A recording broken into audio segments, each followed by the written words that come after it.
A cancela do estacionamento do shopping baixou, 2 carros bateram lá dentro e alguém soltou. Aqui o CTB não vale porque isto é propriedade privada.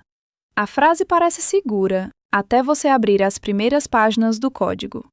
E ela desaba rápido. Privado também entra? O artigo 1º do CTB rege o trânsito de qualquer natureza nas vias terrestres do território nacional abertas à circulação. Só que isso ainda soa abstrato.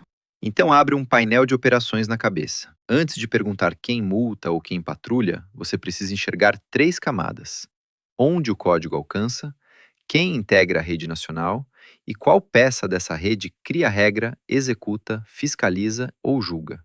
Uhum. Nesse painel, trânsito não é sinônimo de carro andando. A palavra alcança usos diferentes da via e inclui gente, bicho e veículo. Por isso, a banca consegue montar uma cena aparentemente parada e ainda assim mantê-la dentro do conceito jurídico. Parado ainda é trânsito? A definição abrange a utilização das vias por pessoas, veículos e animais, isolados ou em grupos, conduzidos ou não, para circulação, parada, estacionamento e operação de carga ou descarga. Então, o caminhão descarregando continua no mapa. Continua. E isso explica por que decorar apenas movimento deixa um pedaço enorme da regra fora da memória. Volta ao estacionamento. O artigo 2º considera vias terrestres também as praias abertas à circulação pública, as vias internas de condomínios formados por unidades autônomas e as vias e áreas de estacionamento de estabelecimentos privados de uso coletivo.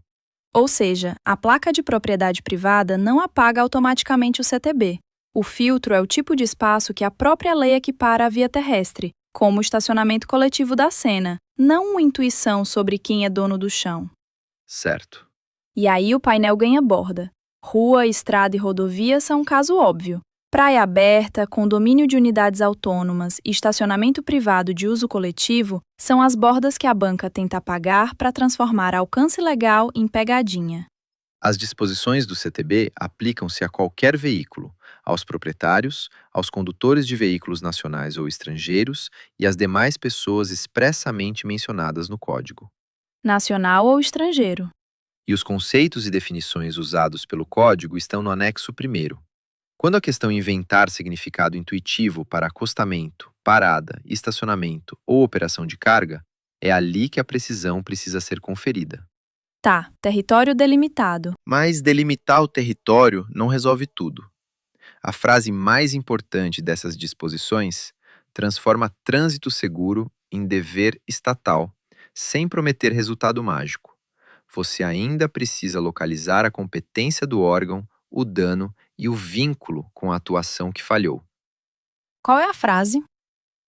O trânsito em condições seguras é direito de todos e dever dos órgãos e entidades componentes do Sistema Nacional de Trânsito, cada qual no âmbito de sua competência. Aham. Repara na trava final, cada qual dentro da própria competência. A existência de uma rede nacional não torna todo integrante responsável por qualquer falha em qualquer rua. Primeiro, você identifica quem tinha o dever jurídico naquela atividade e naquela circunscrição. E a responsabilidade é objetiva? Os componentes do sistema respondem objetivamente, no âmbito de suas competências, pelos danos causados aos cidadãos por ação, omissão ou erro na execução e manutenção de programas, projetos e serviços destinados a garantir trânsito seguro, Sem provar culpa. sem exigir prova de culpa. Mas isso não significa indenização automática por qualquer contratempo. A questão ainda precisa ligar dano e atuação do órgão competente. Objetiva muda o debate sobre culpa, não elimina dano, nexo e recorte de competência. Boa distinção. E há uma prioridade expressa. Nas ações dos órgãos e entidades de trânsito, a defesa da vida vem primeiro, incluídas a preservação da saúde e do meio ambiente. Vida como eixo do painel. Exato. Agora dá para subir uma camada. O sistema não é um prédio único em Brasília. É uma rede federativa que conecta formulação de política, registro, habilitação, engenharia, policiamento, fiscalização e julgamento. Misturar essas funções é o erro-mãe deste tema. Hum, Pensa num painel com vários pontos acesos ao mesmo tempo. Um ponto padroniza a regra, outro licencia, outro cuida da via, outro patrulha, outro julga o recurso. Eles pertencem à mesma rede, mas não viram o mesmo órgão. define a rede, então. Entre os dispositivos quinto e oitavo, o Sistema Nacional de Trânsito aparece como conjunto de órgãos e entidades da União, dos Estados, do Distrito Federal e dos municípios, encarregado das atividades de trânsito. Atividades bem diferentes. A primeira família planeja, administra, normatiza, pesquisa, registra e licencia veículos. É a camada que desenha a regra, organiza informação e dá existência administrativa ao veículo dentro do sistema. Depois vem o condutor. A segunda família forma, habilita e recicla condutores, além de cuidar de educação e engenharia de trânsito. Não é só punir depois do erro. O sistema também prepara pessoas e organiza o espaço viário. E a pista? A terceira família opera o sistema viário, polícia, fiscaliza, julga infrações e recursos e aplica penalidades. Aqui aparecem as funções que o candidato costuma fundir numa palavra só: fiscalização. A banca apaga as fronteiras. E você redesenha. Fiscalizar não é automaticamente normatizar. Aplicar multa não é automaticamente julgar recurso. Patrulhar não é administrar toda a infraestrutura da rodovia. A mesma ocorrência pode acionar peças diferentes, cada uma no seu quadrado. Uhum. Essa separação também explica os objetivos básicos do sistema. Eles não formam uma lista de tarefas de um chefe isolado, mas 3 compromissos de integração que precisam alcançar a rede inteira. Quais compromissos? O primeiro é estabelecer e fiscalizar diretrizes da Política Nacional de Trânsito voltadas à segurança, fluidez, conforto, defesa ambiental e educação para o trânsito. Política e fiscalização da política. O segundo é padronizar, por normas e procedimentos, critérios técnicos, financeiros e administrativos. Sem esse piso comum, cada ponto do mapa falaria uma língua incompatível com a do vizinho. E o terceiro? Manter fluxos permanentes de informações entre os diversos órgãos e entidades, facilitando a decisão e a integração do sistema. Permanentes? Permanentes. Não é troca eventual de favor. Circulação de informação é o objetivo básico da própria arquitetura. Agora quero os nomes. Antes dos nomes, guarda o desenho. Há conselhos normativos e consultivos, há braços executivos, há forças de policiamento e há juntas de recurso. A lista mistura naturezas justamente porque descreve o sistema inteiro, não uma cadeia de comando linear. Aham. O artigo 7º traz 7 componentes. É rol legal, e a PRF aparece expressamente dentro dele. 7 peças. Na camada dos conselhos estão o CONTRAN, coordenador do sistema e órgão máximo normativo e consultivo, e os conselhos estaduais, ao lado do Conselho de Trânsito do Distrito Federal. Norma e coordenação. Na execução, aparecem os órgãos executivos de trânsito e os órgãos executivos rodoviários da União, dos Estados, do Distrito Federal e dos municípios. São 2 categorias distintas, apesar dos nomes parecidos. Faltam 3. A Polícia Rodoviária Federal, as polícias militares dos estados e do Distrito Federal e as juntas administrativas de recursos de infrações completam a lista. Então a PRF não é apoio externo. Não, ela é componente autônomo e expresso do sistema. E atenção à segunda troca. A PRF também não se confunde com o órgão executivo rodoviário da União. A própria lista coloca essas 2 peças em posições separadas. Essa separação vale ouro. Vale porque uma questão pode atribuir à PRF toda a função de planejamento, projeto, implantação ou manutenção da rodovia só por ela estar na pista. Presença ostensiva não absorve competência administrativa de outro componente. Quem desenha os limites locais? Pelo artigo 8º, estados, Distrito Federal e municípios organizam seus respectivos órgãos executivos de trânsito e executivos rodoviários e estabelecem os limites circunscricionais de atuação. A União não está nessa frase. Exato. Essa regra entrega a organização a três entes: estados, Distrito Federal e municípios. Se a questão acrescentar a União ao sujeito exatamente como a frase foi redigida, a expansão parece harmônica, mas altera o texto. E no plano federal? O presidente da República designa o ministério ou órgão da presidência responsável pela coordenação máxima do sistema, ao qual fica vinculado o CONTRAN e subordinado o órgão máximo executivo de trânsito da União. Certo. É essa engrenagem que permite atualizar a resposta sem congelar um ministério extinto na memória. A lei aponta a relação institucional. A estrutura atual coloca o órgão máximo executivo de trânsito na pasta dos transportes. Então, quem preside hoje? Pelo artigo 10º, o CONTRAN é presidido pelo ministro de Estado, ao qual está subordinado o órgão máximo executivo de trânsito da União. Na estrutura vigente, é o ministro de Estado dos Transportes. Não é o diretor da Senatran. O dirigente do órgão máximo executivo de trânsito da União atua como secretário executivo do CONTRAN. Já o quórum de votação e aprovação do Conselho é de maioria absoluta. Presidência, secretaria, quórum. 3 etiquetas, 3 respostas. Ministro dos Transportes preside. Dirigente do órgão máximo executivo exerce a secretaria executiva. Maioria absoluta decide.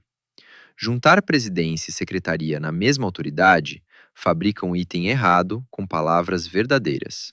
E o conselho faz o quê? O artigo 12 concentra competências do CONTRAN. Para a prova, o mapa fica mais nítido em 3 blocos: regra nacional, integração do sistema e solução de questões institucionais. Hum. Na primeira camada, o Conselho transforma o CTB em padrão operacional. Na segunda, evita que órgãos da rede trabalhem como ilhas. Na terceira, organiza procedimentos e enfrenta conflitos de competência, sem virar balcão genérico de recurso individual. Começa pela regra nacional. Cabe ao CONTRAN estabelecer normas regulamentares do Código e diretrizes da Política Nacional de Trânsito, coordenar os órgãos do sistema e zelar pela uniformidade e pelo cumprimento das normas. Ele padroniza a língua.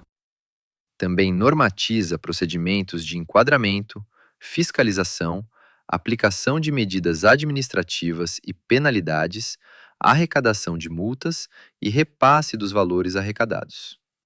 Mas não executa tudo isso sozinho. Aí está a virada. Normatizar o procedimento não significa realizar cada abordagem, emitir cada documento ou julgar cada defesa. O Conselho cria uniformidade. Os órgãos competentes executam conforme sua circunscrição e função. Senão o sistema inteiro caberia numa sala. E deixaria de ser sistema. Além disso, o CONTRAN cuida de habilitação, registro, licenciamento e sinalização. Ele normatiza procedimentos de aprendizagem e habilitação, expedição de documentos, registro e licenciamento de veículos. Também aprova, complementa ou altera dispositivos de sinalização e equipamentos de trânsito. E recurso de multa sobe direto para ele? Não como regra geral. As JARE existem justamente para julgar recursos contra penalidades do órgão junto ao qual funcionam, e os conselhos estaduais ou distrital atuam nas hipóteses recursais previstas. O CONTRAN não é terceira instância automática de toda a multa. Então qual conflito chega ao topo? O CONTRAN pode avocar processos sobre conflito de competência ou circunscrição e dirime esses conflitos no âmbito da União, dos Estados e do Distrito Federal. Isso é coordenação institucional, não revisão rotineira do auto de um motorista. A fonte da norma também tem rito. A proposta de norma regulamentar passa por consulta pública na internet por no mínimo 30 dias.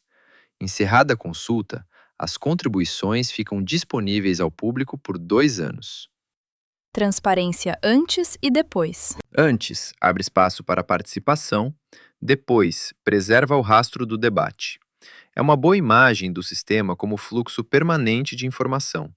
A norma não surge de uma caixa preta e as contribuições não desaparecem no instante da decisão. Aham. Só que urgência real não espera o rito comum inteiro. A lei cria uma passagem excepcional, estreita, que depende de relevante interesse público e continua sujeita ao controle posterior do plenário. É o ad referendum. Em caso de urgência e relevante interesse público, o presidente do CONTRAN pode editar deliberação ad referendum do plenário, sem consulta pública prévia. E o plenário tem quanto tempo?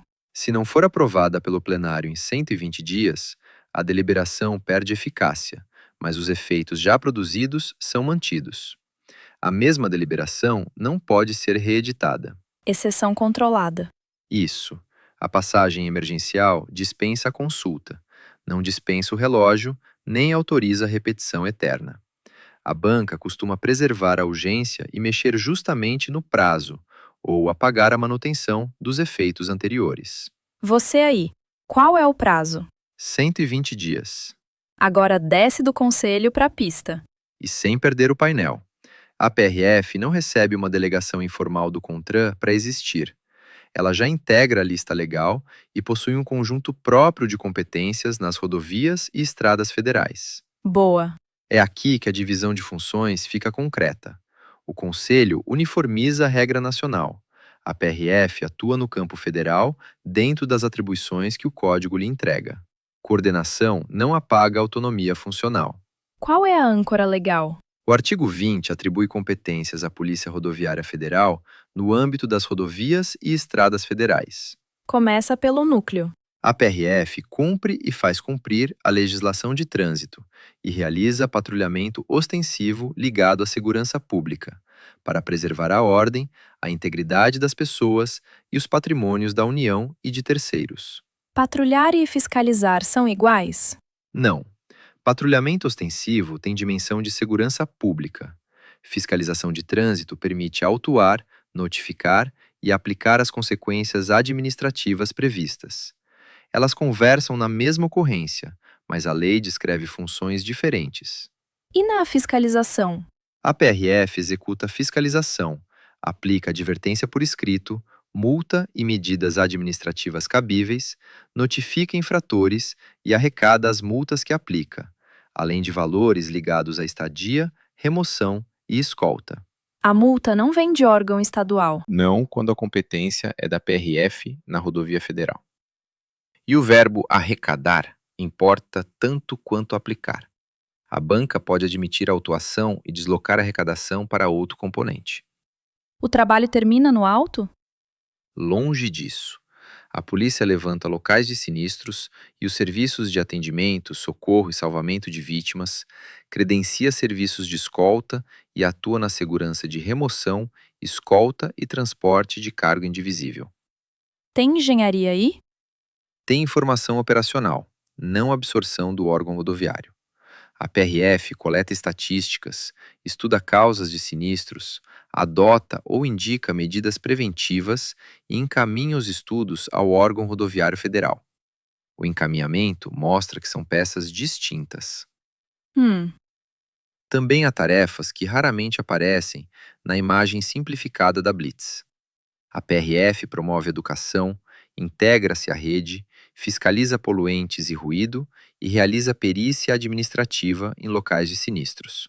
Tudo dentro do recorte legal. E a livre circulação? Cabe à PRF assegurar a livre circulação nas rodovias federais, podendo solicitar ao órgão rodoviário medidas emergenciais, além de atuar contra construções e instalações não autorizadas que violem as normas pertinentes. Solicitar ao órgão rodoviário. Outra seta no painel. Se a PRF fosse o próprio órgão executivo rodoviário federal, essa relação seria apagada.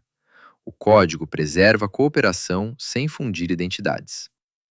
Ela pode suspender o direito de dirigir? Pode aplicar a suspensão quando essa penalidade estiver prevista de forma específica para a infração cometida, e deve comunicar a aplicação ao órgão máximo executivo de trânsito da União. Não é um poder solto. Exato. A competência acompanha a previsão específica da infração.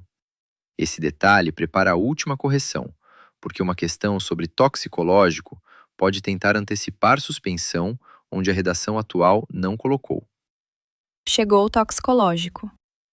No artigo 165b, dirigir veículo sem realizar o exame toxicológico exigido para as categorias C, D ou E é infração gravíssima. Qual é a penalidade inicial? Na primeira ocorrência, a multa é multiplicada por 5.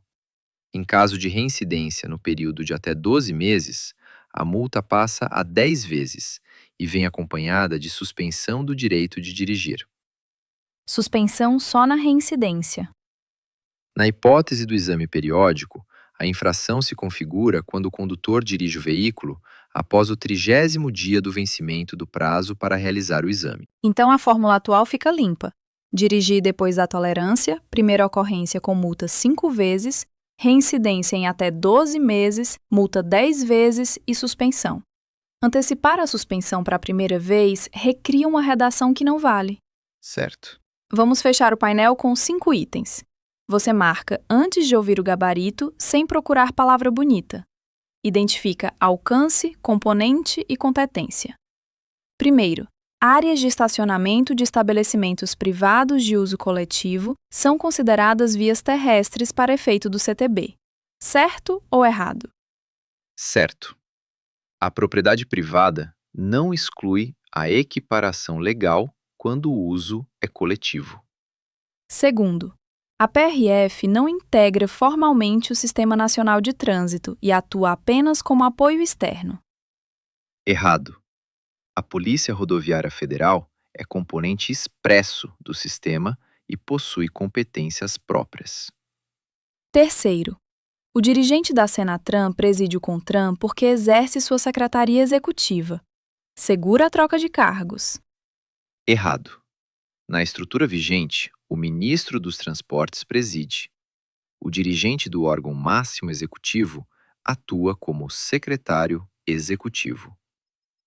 Quarto, a deliberação urgente não aprovada pelo plenário perde eficácia em 120 dias e desfaz todos os efeitos anteriores. Errado. Ela perde eficácia, mas os efeitos já produzidos são mantidos. Quinto, a primeira ocorrência por dirigir sem toxicológico periódico já traz multa 5 vezes e suspensão. Errado.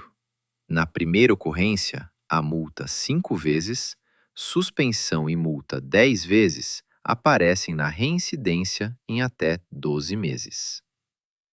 Agora, 3 pontos para levar. Primeiro, trânsito seguro é direito de todos. O sistema reúne União, Estados, Distrito Federal e municípios, com funções de norma, execução, policiamento e recurso, sem fundir os órgãos. Segundo, o CONTRAN coordena e normatiza. É presidido hoje pelo Ministro dos Transportes e usa consulta pública. Na urgência, o controle do plenário corre por 120 dias. Terceiro, a PRF integra o sistema com competência própria nas rodovias e estradas federais, distinta do órgão executivo rodoviário. No toxicológico, suspensão só acompanha a reincidência em até 12 meses. Lá na cancela, o CTB já tinha entrado. No painel, o erro nunca foi faltar órgão. Foi ligar a ocorrência à peça errada.